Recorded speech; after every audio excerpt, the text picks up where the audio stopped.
Okay, there we are. Let me try again now. As I mentioned, we'll be doing a book signing at the end. If anybody would like a book, I'll be glad to sign it for you. And then my publisher is providing free shipping for you. I think this is probably one of the most important subjects that a writer can work on and learn. And I'll have to say that I spent a lot of time trying to figure out exactly what point of view was, it's whose story is it, narrative voice, and then what are they saying? You know, it took a long time before I understood voice and I understood POV, point of view, but then it was a matter of trying to figure out how in the world to use it now that I understood it. And so those are the two things we want to do. Our goal today is to teach what point of view is and then how to help you use it. And I think if you can grasp these two items, it'll help you just an awful lot. Okay, what's point of view? I think the easiest thing to say about point of view is basically it's a camera. It's a camera that's in the eyes of the viewpoint character. And however that happens to work. So the reader, you want the reader to see what that viewpoint character sees and how close the reader is to the viewpoint character determines how intimate the story is going to be. So those are the basic overviews. And the more intimate the point of view, then the reader feels that he's personally experiencing what the character is experiencing. For example, when Don hates slow cars, old cakes and squishy apples, which I do, they're giving my viewpoint. They're giving what I believe. So what is a viewpoint? A viewpoint is really a combination of my opinions, my prejudices, my taste, my attitudes. It's how you all put that together. And what you want to do is put that together for your main character. And you knew that way, you know, and your reader is beginning to understand how your character is going to react in certain situations. And the viewpoint is how I interpret the world. And of course, we've talked earlier in the character presentation of how important your biography is. So you understand your character's traits and how he or she feels about things. And then you can show that reaction and the reader can better understand your character. And that's what you're trying to do. Now, how do you choose a viewpoint? The viewpoint will determine what's called the narrative voice. And this represents the voice of the narrator. Now, many of you have perhaps heard voice, but never quite sure what it was. And basically, it's your narrative's voice, and you need to help your reader understand what that character is thinking. And the first person point of view, which we're going to discuss at the beginning, is written from a very subjective viewpoint. You're getting into that character's head, and during the time that you're in that character's head, your reader is going to be able to begin to understand more about the character. And how is the reader going to understand that? It's because what the character, not only what they do, but what they think, what the reaction is, how they respond. And that's what you want to try to get. Now, in addition to the I profile, which is for the I point of view, the first person point of view, you have tense. And the I point of view and the present tense is the closest that you can get your reader to your character. For example, let's suppose you write, I hold the gun to Max's head. Okay. Well, what are you going to do? You going to shoot him? You're going to let them go, whatever. That is as intense and as close as you can get. Now, if instead of the present tense, you use past tense, I held the gun to Max's head. Now you have to say, what happened? Did you shoot him? Did he get away? So do you see the difference between the intensity of the first person I along with the present tense or past tense? So a lot of writers, when they first begin, end up writing in first person point of view because it seems simple. It seems like something they can just do. But you will find over time, the first person point of view can be very difficult to do. Why? Because what you have to do is describe everything through the reader's eyes. And you can't share anything with your, with the character's eyes. And you can't share anything with your reader unless your character sees it.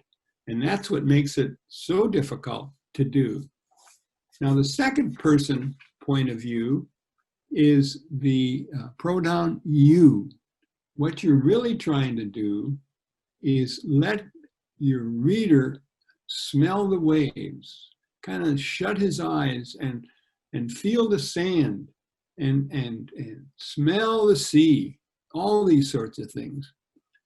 Now, it's a lot of people don't see a place for you, the second person point of view. But many of you know that for about 4 or 5 years before I started writing fiction, I was a travel writer. And I used you all the time because what I was trying to do, there's a difference between a travel brochure and a travel article. Travel brochure is just give me the facts, just give me the facts. A travel article, what you're trying to do is convince your reader that they want to do what you're writing about. And I quit writing travel articles probably when I first started writing fiction, but then about 8 years ago, I started back in again because when you're writing novels, usually you have a novel come out and then you have maybe 1.5 years, who knows, 2 years between that novel and when the next one comes out. So the travel articles is a great way for me to maintain contact with my community and to meet new people. Let me just give you a couple of examples. Many of you are aware that I write for TheBurg, which is a community magazine in Harrisburg. And when Elaine and I moved to Lancaster from the Harrisburg area, my editor, the articles are the magazine's home based in Harrisburg, asked me to start writing articles on Lancaster. And one of the first ones, Elaine and I really enjoy professional theater.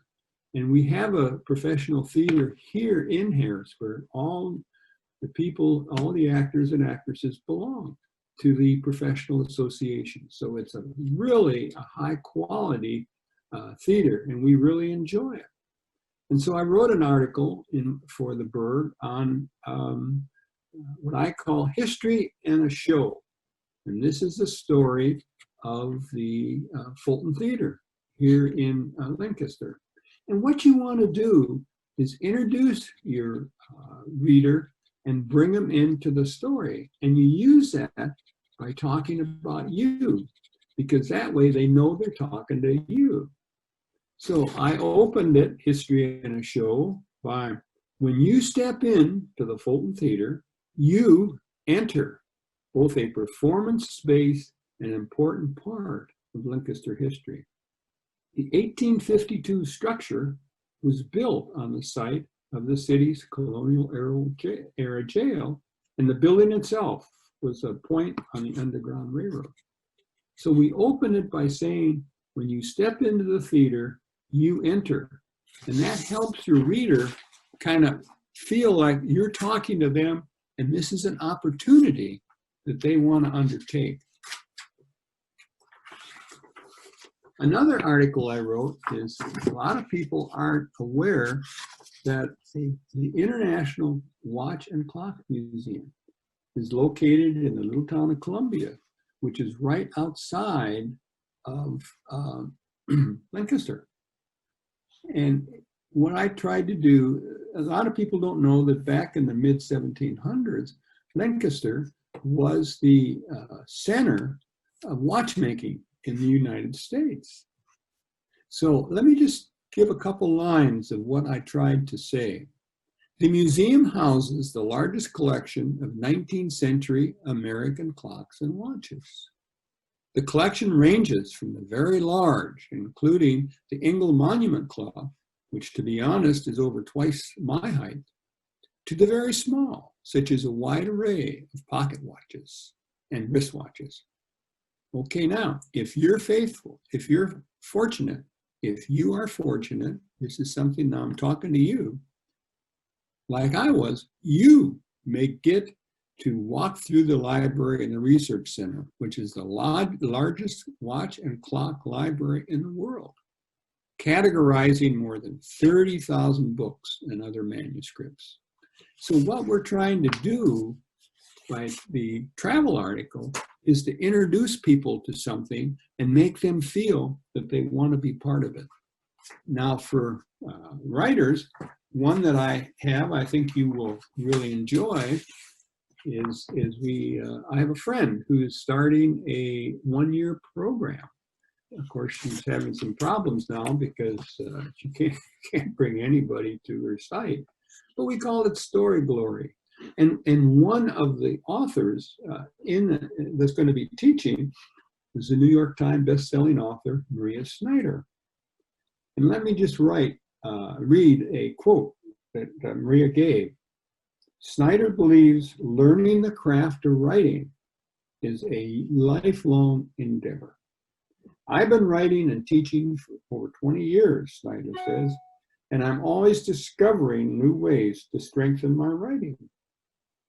Just being in a classroom with your fellow authors, she is now including you, is a valuable experience. Not only are you learning new skills from the instructor, but also from each other. If you have a great idea and are trying to figure out how to turn it into a novel, this program can be right for you. So what we're trying to do is encourage people and bring them into the story. And that's the advantage of the point of view, second point of view, which is really bringing the reader into the story and making them want to do something. So we've talked about first person, we've talked about second person, now third person. Third person point of view has two portions. One is called the omniscient point of view, and the other is the limited point of view. Now, the omniscient point of view is like a camera that continues to move around to all the characters. So the writer can get inside each of the characters' heads and find out what they're thinking. Now, that can be really confusing for the reader because they never get to know any one of the particular characters because they get a little bit and it flashes by. But so it can be very helpful depending what the story you're trying to tell. But what I find to be the best for me and is usually the most straightforward of all is the third person limited point of view. Normally, it's in one character's head at a time. So reader knows whose eyes that they're watching the story through. The author may get in the head of a few characters. For example, in my series, my hero is Colonel Zach Kelly. So I will spend time in his head, and as we've talked about for character, I will develop a bio on Zach so I know how he's going to react to different situations. Another viewpoint character I use pretty regularly is his daughter. You may remember that in pacing, we talked about your public and your private story, and the private portion of that, the public portion of that is what Zach's doing at work. For example, he's trying to save the world, he's stopping a bombing, he's stopping an assassination or whatever. The private part is his own relationship and what he feels. And of course, he's trying to develop. His daughter's been living with him less than a year, and he's trying to develop a relationship with her. So these are the tug and pulls that happen to Zach. And then there's probably one or two other people in the team that he talks to and end up carrying part of the story. And then we can't forget one person who I always think is very important part is the villain. In this third person, we can find out about the villain. So we end up doing a bio on the villain because we want the reader to know something about the villain, why he's motivated to do what he does. He's just not a foil for the protagonist, but he's really a person. And then I might have one other person, and maybe a romantic interest that Zach is meeting as we go on. So when you actually sit down at your computer and you spread out your notes on one side, you got your bio on the other side, and then you're trying to figure out how to start, I would suggest that if you get caught between a couple of point of views, you go ahead and write a first chapter in each one. Actually, that helped me a lot to get started. My first novel was a thriller, and I wrote it in first person. I was very fortunate to have a good friend who was an English teacher. And she chuckled when she said, "Don't worry, I'm not going to use my red pen on all of your nits." But she read it for the flow. And she said, "Don, I think you'd be much better off if you wrote this in third person, and you can use a lot of those third person point of view techniques." And she was absolutely right. And I've been writing in third person ever since. Okay, now let's suppose that you're writing a mystery. You've got your detective, or you've got somebody who might be the candy store owner, and she ends up seeing different mysteries, and so you can write in first person, and that way your reader can follow that person along the way. And the advantage of that is for readers who like to solve the mysteries, they can solve the mystery right along with your character. They learn the same information that the character knows, and they actually have a chance to solve that. Now, one of the writers that I really enjoy is James Patterson.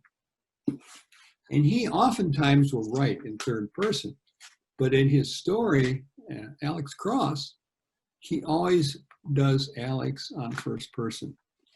And let me just read a short excerpt from his novel, and this one is Cross the Line. The light rain began to fall when John Sampson and I climbed out of our unmarked car on Rock Creek Parkway, south of Massachusetts Avenue. It was only 6:30 in the morning, and humidity was already approaching steam room levels. So the important thing, and we're going to talk about setting next week, but the important thing is your characters can't be stuck in a blank area or an empty room. You have to put some sort of setting right away so people know where they are. The left lane was closed off for a medical examiner's van, and two Metro police cars were there. The Maserati was upside down with the passenger side wrapped around the base of a large Japanese maple tree. The medical examiner, a plump, brassy, extremely competent redhead named Nancy Barton, knelt by the driver's side of the Maserati and peered in with her maglite. "This is an accident?" I asked. Now, this is Alex Cross. Remember, the only thing you're going to get from any inside the character, because you're in first person, is you're going to be inside Alex's head. Maybe, she said, I knelt next to Barton, okay, this is cross, and watched as she shone the light into the Maserati. He was upside down, hanging from a harness, a Nomex fire suit, the kind Grand Prix drivers use. The suit worked, Barton said. No burn, though I can see, and the airbag gave him a lot of protection. So did the roll bar. Standing up to dig out my flashlight, I said, any enemies? I would think by definition, a big-time oil lobbyist might have enemies. Probably so, I said, squatting back down. I flipped my light on and probed around the interior. Now, this is Alex telling you what he's doing, so you as the reader are looking through Alex's eyes. My beam came to rest on a black metal box mounted on the dashboard, so you can see that box. What is it? The examiner asked. If I'm right, that's a camera inside that box, probably a GoPro. I think he may have been filming his run. Would something like that survive a fire? Simpson asked. Maybe we'll get lucky, I said. Then I trained my beam on the driver's blackened helmet. So now you, as the reader, can see that helmet. I nodded. I noticed depressions in the upper part of it. Didn't look right to me. You've already photographed it, I asked. Barton nodded.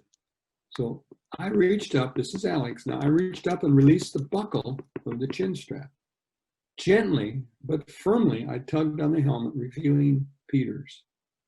His Nomex baklava looked untouched by the fire, but it was blood-soaked from two through and through bullet wounds to his head. Not an accident, I said. So in this one, Alex is your viewpoint character, and what you can do is you follow everything through his eyes. The downside, as we've said, is you only can see things or feel or hear things through his eyes. Okay, let's move on to the thriller. What is the best point of view? Because what you're trying to do is not only provide a puzzle that you give in the mystery, but you also want a harrowing experience. That's what a thriller is all about.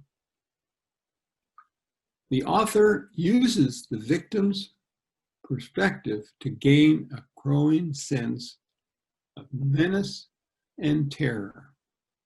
Now, in my first novel, Thy Kingdom Come, I mentioned earlier that Zach Kelly goes to Gettysburg and his friend runs out on the battlefield and disappears. So we're following Zach's point of view along. Unfortunately, he just had a fight with his daughter, so he leaves the house. Then we go to a new scene. A tall stranger arrived at Dulles Airport via Aer Lingus from Dublin, cleared immigration using the passport provided to him, then continued on through the terminal. He liked to travel light, only a small overnight bag with a change of clothes. On the red eye over, he reviewed the dossier containing the target's personal and professional history, a number of surveillance videos, and the man's address. He'd been told that he was to follow his target, take care of him, then hop the night flight back to Ireland the following day. The sort of job he liked. Easy in and easy out. He stopped at the rental car desk, signed for a car using his alias and phony ID, then rode the bus out to the cars. Once at his car, he pushed in the number on the cell he'd been given. A voice provided him directions to a house in Arlington, hotel in Arlington, as well as a location where he could pick up his pistol. He'd been assured it was a Glock, his favorite. Looking around once more, he started the car and pulled out of the lot. Aye, that's the way he liked it. Easy in and easy out. Okay, now that's the end of that scene. And we know, the reader knows, that he's going after to kill somebody. But we don't know who his target is. But we're going to find out pretty quickly, and the target doesn't know anything about that. Zach picked up Sheila at the hotel. Then the two headed for a restaurant in Pentagon City to meet Garcia for an early dinner. He parked his truck behind the restaurant, and the two walked inside. The waitress seated them and handed out menus. Something to drink? A Guinness, Sheila said. Gave Zach a thumbs up. Try it. You'll like it. The waiter made a note on his pad. The lady has excellent taste. I'll take a Guinness too, Zach said. Oh, and we're expecting another party. Should be here any minute. After the waiter left, Sheila said, tell me a little bit about Colonel Garcia. I'm fascinated that her mother is Amelia Garcia. I'd love to meet her mother someday. Zach thought for a minute. He still wasn't sure if he could trust Sheila. Maybe a little information wouldn't hurt. Garcia and I have been partners on the task force for about 18 months. She's a military police officer, and a good one at that. Garcia grew up in Texas, and I guess she's been in the Army for, something like 16 years. Lady has a black belt in karate. I've watched her knock around some pretty big guys. Impressive. A super officer and a good friend. So what I've done without stopping the action necessarily and doing it with dialogue, I've given my reader a little bit of a feeling for Colonel Garcia. A good friend, Sheila asked. Zach could tell what she was asking, and he wasn't even sure of the answer himself. Yep, a good friend. The waiter brought their beers, and Zach took a sip. You're right, it's very good. He checked over his shoulder. I'm going to go see if Garcia's here yet. She may be waiting outside. He took another swig of beer, stood, and then walked toward the front door. A stocky man. I wonder who it is. A stocky man with a slight paunch stood outside next to the doorway. He sported a wisp of a mustache and a scruffy beard. Partially bald in front, the remaining black hair was long in the back and gray at the temples. His eyes were a penetrating blue, his skin so pale and white, it caught Zach's attention. The man pulled a Glock from behind his back. Eyes fixed on Zach, he raised the gun. Reflexes kicked in. Zach sprang forward, driving his shoulder into the man's waist. He grabbed the shooter's wrist, forced his arm up in the air. 2 shots fired. The blast reverberated. Grabbing the man by the hair, Zach pivoted him around using his own weight. Hit him in the stomach, heard a loud whoof. The two fell to the sidewalk, nearly knocking over an elderly woman. A woman screamed. Someone fell to the sidewalk again. Zach hit the man's arm, snatched at the pistol, but he missed. 2 more shots. The shooter brought down the weapon, smashed Zach in the face. The blow staggered him. The shooter fell after Zach hit him. Then Zach locked in, started hitting him, pulled him to his feet. He'd show this Taliban enforcer not to mess with Army Rangers. In a blur of images, Zach grabbed him again, pulled him to his feet again. Where are you hiding the IEDs? Tell me. Smashed him in the face. Tell me, you've killed 3 of my men. Tell me, you bastard. Arms grabbed him from behind. Garcia's voice knifed through the haze. Zach, stop it, stop it. You'll kill the guy. He's killed 3 of my men. I need to find out where the IEDs are. Zach, it's all right. There are no IEDs. You're safe now. Zach stood, saw Garcia. What are you doing here? I thought you were back in Washington. Zach, you're in Pentagon City. This guy tried to shoot you. You've stopped him. Let him down, Zach. Drop him. Zach turned back, looked around at the crowd that had gathered. No military guys. He remembered he was at the mall, and he let the man go. The shooter dropped to the sidewalk, bleeding from the face, mouth, and nose. So what we've tried to do in that section is, first of all, alert the reader that somebody's after Zach, and Zach doesn't know who or why that person is. And that gives the reader a little bit of a leg up, and they can say, Zach, watch out. You need to be careful. Then we use a quick shot at giving a little backstory on Garcia between dialogue of two characters. And then at the end, for those of you that are familiar with my hero, you know that he has a moderate case of post-traumatic stress disorder. So we're not telling the reader that this is a problem he has. We're showing him because what had happened. So we've managed to do a number of things which actually helps a lot. Okay, now we talked about the omniscient part of point of view. I think one of the normal cases where you may see it is in horror, sometimes science fiction. Because in this one, in horror, you usually have a community upset about something. Something's happened and scares everybody. So with the omniscient point of view, the author can kind of skip around to various people and get their views of what they see that's happened. And he can do it fairly quickly. Again, the disadvantage of the third person omniscient is that you don't stay in anybody's head at one time. So you don't really have an opportunity to learn and understand that person.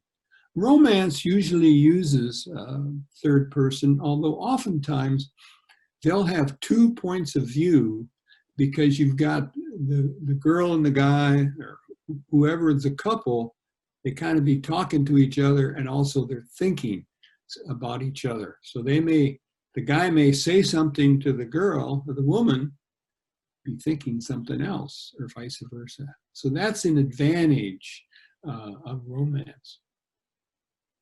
So we know the forms of point of view. Remember, the first person is I. Second person is you.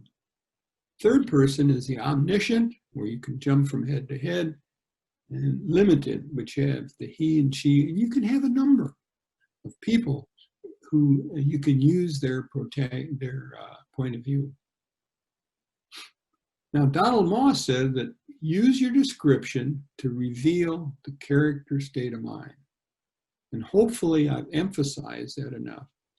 But that's critical, and it took me a long time to learn how to do that effectively.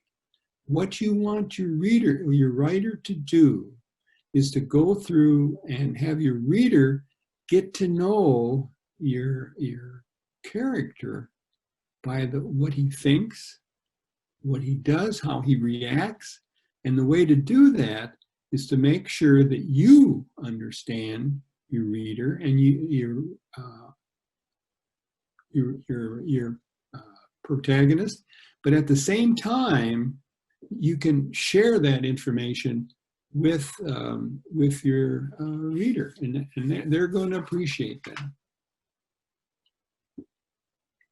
Now, what we want to do is why it's so important to share what's going on in your character's head is people see the same thing and pull different thoughts away from it because of their background. Let's suppose that you're in Gettysburg and you're looking at a building. Let's suppose a military guy is looking at that building. What is he thinking about? He may be looking for escape in case there's a problem. He may be thinking of, well, what if there's a terrorist attack there? What would I do? How about a parent? Parent looks at the building and sees 3 or 4 guys in there and thinks, oh my God, I don't want to let my daughter go in there unless I go with her. What about the locals in Gettysburg? They see a building, and what do they see? Oh, those people. God, it's July, and this place is chock full of all, I can't find a place to park. I get so sick and tired of all these people. I can't get into a restaurant.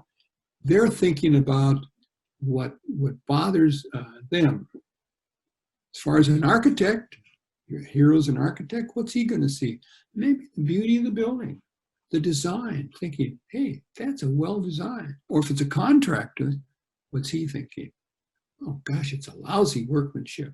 Look at that. Hung the door poorly. So what you want to do is to look in to your character's head and why it's so important that you have your bio so you know your character.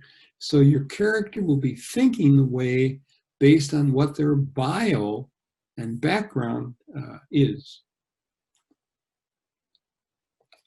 Now, the other thing that I just want to touch base on real quickly is the senses. It's so important. So many new writers, they use only the sense of sight. But there are other senses that you can help bring the story alive. Sound. Just close your eyes and what do you hear at the beach? Oh my goodness, you hear the waves crashing on the rocks. You hear the birds flying overhead. So sound, you've got touch. You're walking along, the crinkling of the sand under your feet. Smell, the smell of soap. Now, it's important to remember that smell is related to memory. Have you ever smelled something? Maybe it's a soap. You say, that's a soap that my grandmother used to use. And it brings back wonderful memories of your grandmother. So smell is usually the sense that is tied to memory. And then taste, if you're kissing your girlfriend, what does she taste? Maybe a little wine or whatever. So what you want to do is combine your point of view with the sense and to bring your reader into the story. Now, I'd like to close with a little bit. Many of you know that Elaine and I traveled to Tibet a few years ago. And I'd like to bring you as the reader into the story so you'll begin to understand Tibet. And I'm going to do that by telling the story through my protagonist's eyes. And in this case, Zach is the one that is telling the story. The driver turned down the rutted road. They bounced along the road down to a compound with 6-foot-high walls and several buildings within. Now, this is in the country, out on the plateau of Tibet. Zach pointed, oh, look over there, it's a corral for the yaks.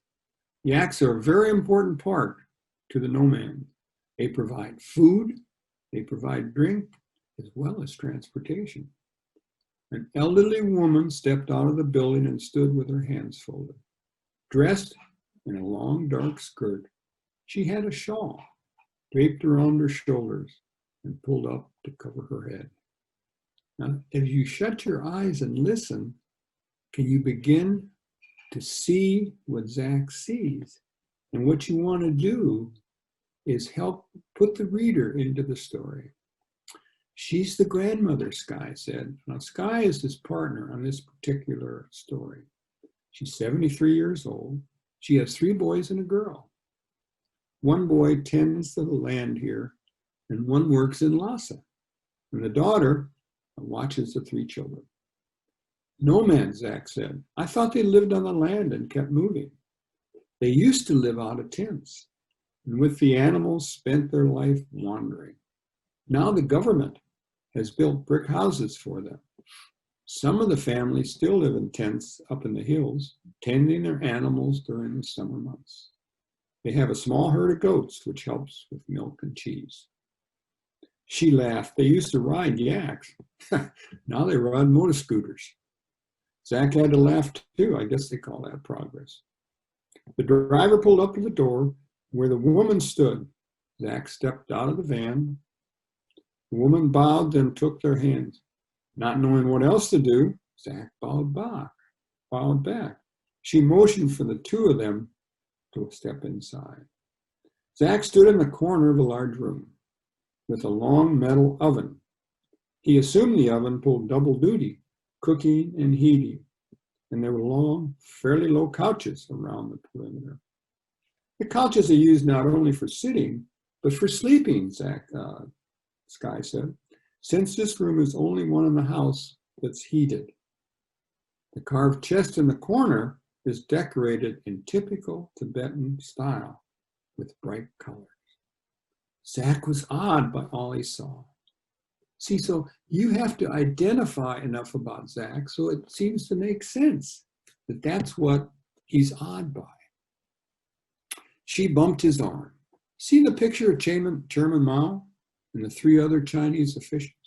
It's required by law in every family's home in Tibet. No picture of the Dalai Lama? No.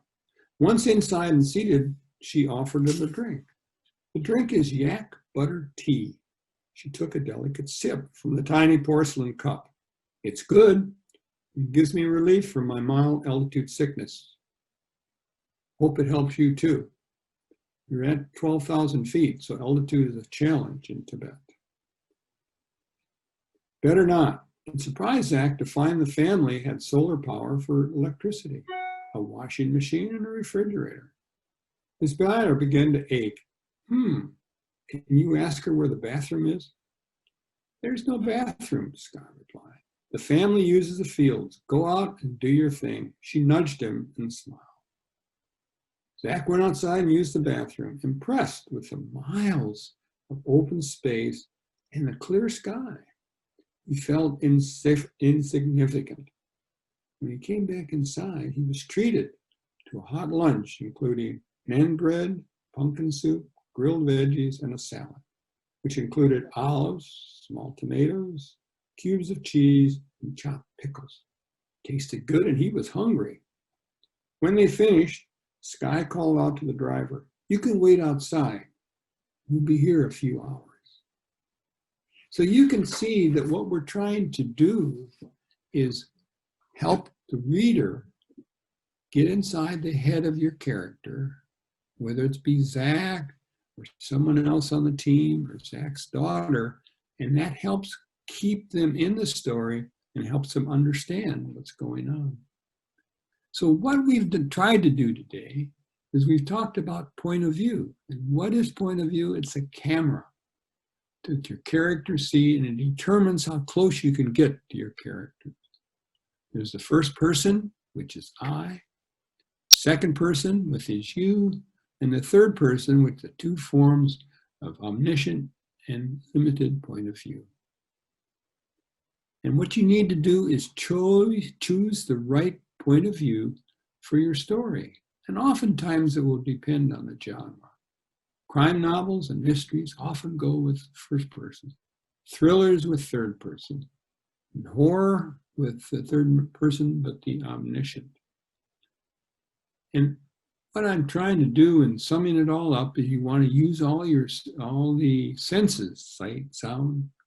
But what I think is most important, and what I hope that you can take away, is by getting inside your character's head and using the bio so you understand your character, you can tell the story through your character's eyes. You don't want to just say, hey, there's a mountaintop up there. You want to have Zach look up at the mountain and wonder what it's like to try to climb it, maybe, something like that. And you want to just cut any descriptive passages that just don't elicit a gut reaction. So, Kathy, I think that's what I was trying to summarize.